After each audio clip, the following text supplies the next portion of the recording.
पिए रहे दूध, बोले दूध ही तो है, लेकिन मैंने तुम्हें जहर मिला दिया। आखिरी बार पूछ रहा हूँ, पीना है या नहीं पीना है? पीना है तो पी लीजिए, नहीं पीना है मना कर दीजिए, बोलो। बोली देखो बाबा जी, अब ऐसे दूध पीने से क्या फायदा है? हमने दूध पियो और हम मर गए, हमारे बदले में जे जिंदा रहे, तो ऐसे दूध पीने से क्या फायदा है? मर गए से मरे, जानते हो हम तो कौन। बाबा जी बोले अगर हम पिए तो सोई सब बोले पी ले पी ले। महात्मा मर जा समझ लो गंगा नहा गए, पी ले। जब आप तो लड़ा उठो, वैसे ही मरे जाते। और लड़का जैसे ही उठ के बैठा और तो सब दौड़े, पिता माँ भाई भाभी तब मेरे गोने भाई तो जेठ ही नहीं छोड़े। तो लड़का बोला क्या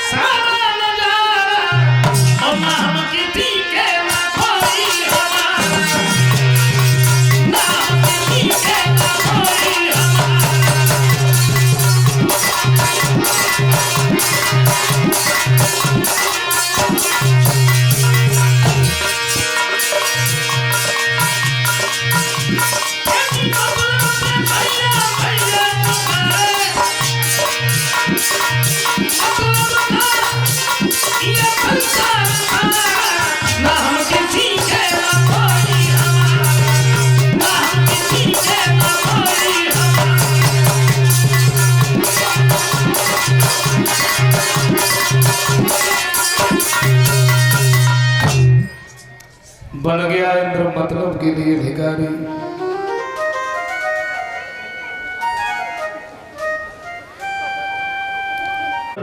भिखारियों से भीख लेने आए। बोले महाराज आपने हमें पहचान लिया, मेरी कहने की हिम्मत तो नहीं पड़ रही है, हम कहे तो कहें कैसे? कहिए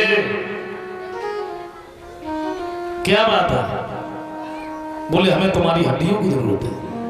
दधीच कहते इंद्र तुमने एक बार भी नहीं सोचा, संसार की हर एक वक्त मांगने से मिल जाती है, लेकिन तुमने सोचा प्राण भी कभी किसी के मांगने से मिलते? और हमारी हड्डियां तुम्हें तो मिलेंगी जब हमारे प्राणी नहीं रहेंगे। कोई बात नहीं, अगर तुम आस लेके आए हो तो हम तुम्हें निराश नहीं भेजेंगे। महात्मा दधीच समाधि को खींच करके बैठ गए, प्राण को छोड़ दिया। देवता दौड़े, इन्होंने हड्डियां निकाली, अस्त्र बनाए गए, तब उस वृत्तासुर का वध हुआ। बताया जाता है इन्हीं की हड्डी का बना हुआ ये भी धनुष था। इसमें इतनी शक्तियां भरी हुई थी कि धनुष किसी के हिलाए से हिलता नहीं था। लेकिन एक दिन सीता ने किसी जन के दुलारी सीता ने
बचपन में सीता ने उस धनुष को उठाया,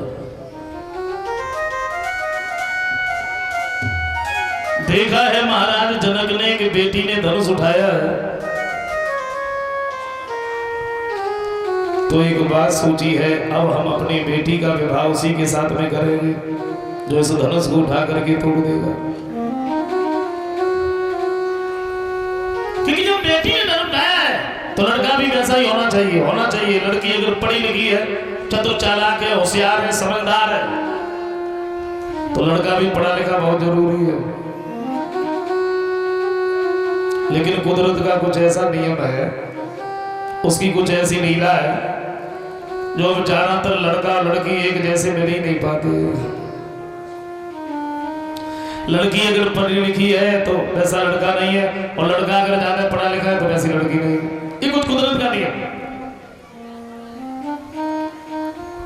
लेकिन लड़का अगर पढ़ा लिखा है तो लड़की भी पढ़ी लिखी बहुत जरूरी है, नहीं तो फिर टेंशन, चिंता है। अगर टेंशन की बात है तो टेंशन में तो हर शख्स है, टेंशन फ्री तो कोई है ही नहीं। हम लोग यहाँ बैठे जरूर है पंडाल में, लेकिन दिमाग में क्या चल रहा है कोई पता नहीं क्या चल रहा है। शरीर को तो आराम है, दिमाग को कोई आराम नहीं। दिमाग तो कभी किसी का फ्री रहता ही नहीं। किसी को धन की टेंशन है, किसी को बीवी की टेंशन है, किसी को बच्चों की टेंशन है, कोई ऑफिस में गए तो साहब की टेंशन है, और किसी को इसी की टेंशन है कि पेंशन ही नहीं है। टेंशन। मुझे लगता है सारी जिंदगी ऐसे ही बीत जाती है, और रोने में ही सारा जीवन कट जाता है। रोते ही रोते, हंसे कब नहीं हंस पाए। पैदा हुए और पैदा होते ही रोने में लग गए। जरा से समझदार हुए थोड़े से तो खिलौने के लिए रोने लगे। कुछ और बड़े हुए पढ़ाई के लिए रोए, पढ़ाई भी हो गई, अब नौकरी नहीं लग रही तो उसके लिए रो रहे। नौकरी नहीं लग गई, फिर घर बनवाना है उसके लिए रो रहे। घर भी बन गया, शादी करनी अब फिर रो रहे। शादी हो गई, अगर बच्चे नहीं हो रहे तब रो रहे, और अगर बच्चे हो गए अच्छे नहीं निकले तो रो रहे। अब बच्चे बड़े हो गए, अब बच्चों की चिंता है, थोड़ा धन इकट्ठा करना है, 2-4 प्लॉट।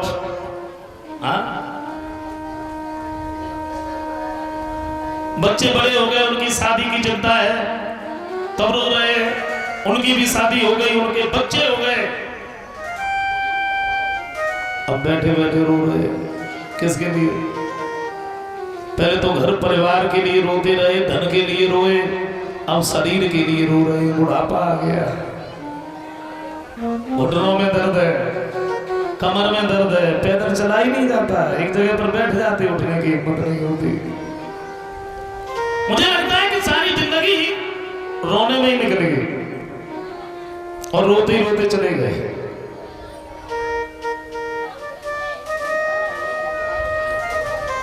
बात चल रही थी, देखो लड़का अगर पढ़ा लिखा तो लड़की भी पढ़ी लिखी बहुत जरूरी है। अच्छा, बिना पढ़ी लिखी लड़की अगर पढ़े लिखे परिवार में पहुंच जाए तो टेंशन, चिंता है। मैं बताऊं, एक लड़की बेचारी बिना पढ़ी लिखी रहे, और किसी कारणवश शादी हो गई उसके पढ़े लिखे परिवार, सास ससुर पति सब लोग बड़े पढ़े लिखे, लड़की